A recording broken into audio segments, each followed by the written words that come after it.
Jeg tror, at en af de ting, som de fleste af os drømmer om i vores personlige liv, og i forhold til de fællesskaber, vi indgår i, det er, at der er en følelse af frihed. En følelse af frihed til at kunne prøve nye ting af. En følelse af frihed til at kunne eksperimentere. En følelse af frihed til at kunne være kreativ og opfinde nye ting. Men den største fare i forhold til det, den største forhindring i forhold til det er frygten for, at det ikke vil lykkes. Frygten for fiasko. Og det er en meget, meget realistisk frygt.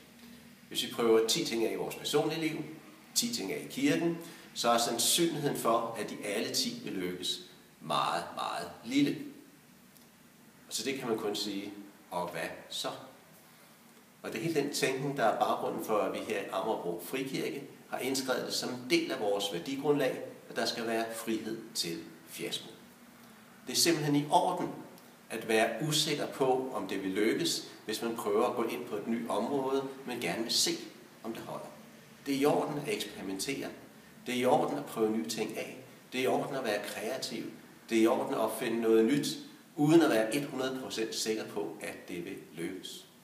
Så her i Amagerbro Frikirke vil vi gerne have, at der er frihed til fiasko. Og derigennem frihed til at lære, og derigennem frihed til succes. Så Amagerbro Frikirke skal være et sted, hvor der er frihed til fiasko.